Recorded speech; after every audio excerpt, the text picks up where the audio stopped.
keahliannya Profesor Zaini di sisi ini itu tahu. Jadi memang ya seperti itulah nangani Quran. Sehingga dulu Imam Syafi'i ketika ditanya orang boleh tayamum itu kapan? Ya kalau tayamum karena tidak menemukan air di padang Sahara karena tidak ada air, sarannya nyari-nyari dulu.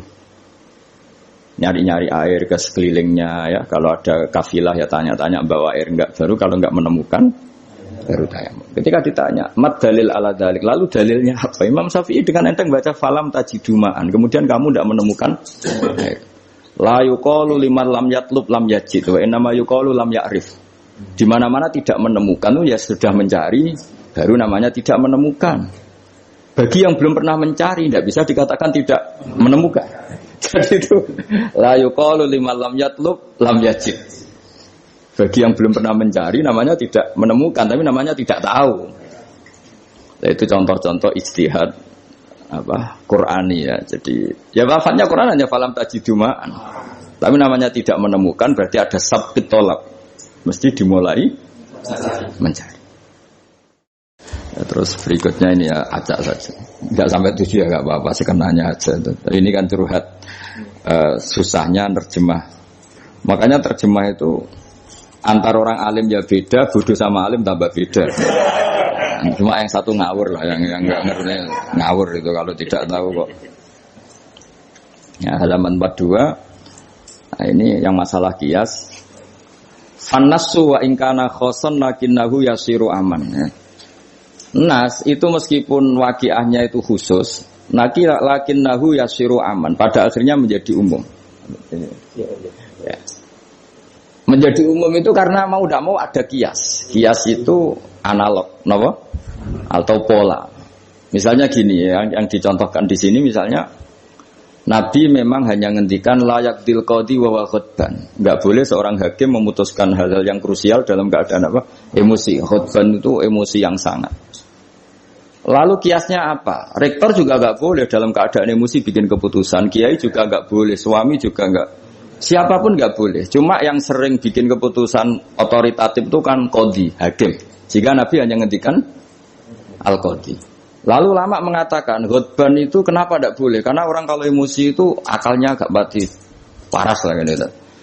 Lalu itu tidak harus pas emosi ya. Ulama menamakan terlalu syahwat ya nggak boleh, terlalu lapar ya nggak boleh, hakin ngempet nguyah ya nggak boleh, ngempet ngising.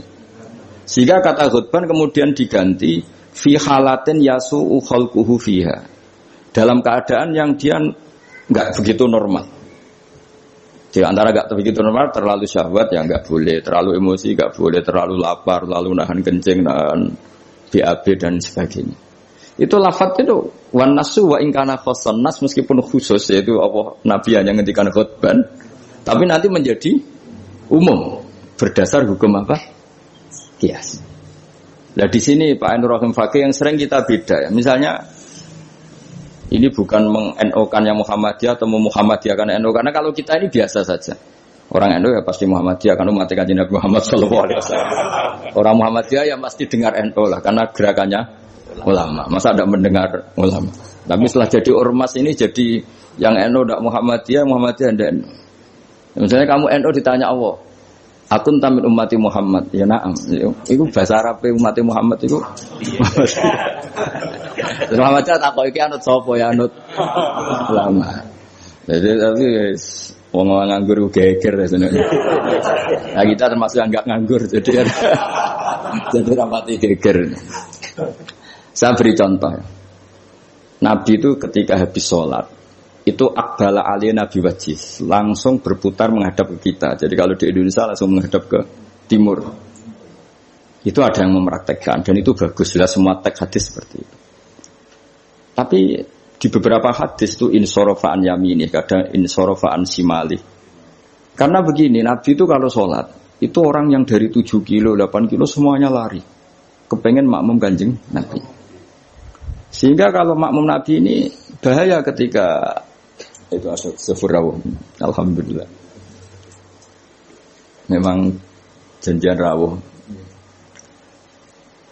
Ya saya teruskan ya. Jadi ternyata di syurahul hadis, para pensarah hadis, ketika Nabi menghadap ke timur, dan itu ya banyak yang meraktekkan, dan menurut saya tidak masalah.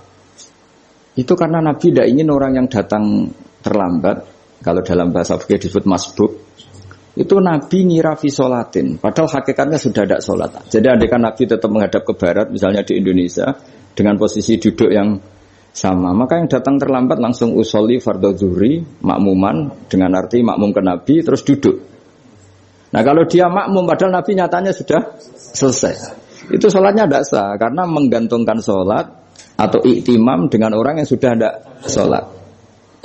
Nah sehingga gerakan Nabi ini dianggap maklumat kalau beliau sholatnya selesai. Nah karena filosofinya itu maklumat kalau sholatnya sudah selesai, ada yang milih memang benar-benar ke timur juga maklum, kan gak mungkin sholat madhab ke timur, sehingga yang datang tahu. Terus ada yang milih ngalor. Jadi sebetulnya itu bisa pakai, ya kayak orang tahlilan pakai keplok sudah selesai itu. Sebetulnya bisa pakai apa saja, yang penting memaklumatkan kalau sholatnya itu. Loh, ini yang ngendikan tidak saya, kitab Fathul Bari karangannya Ibnu Hajar al-Asqalani, Syarah Bukhari paling populer. Nah itu yang disebut Sayyid Muhammad wan nasu wa in kana khoson fa innahu yasirun aman. Ya kayak tadi misalnya laidil qadi wa huwa khutban, kemudian khutban ini memasukkan semua kondisi yang kita kurang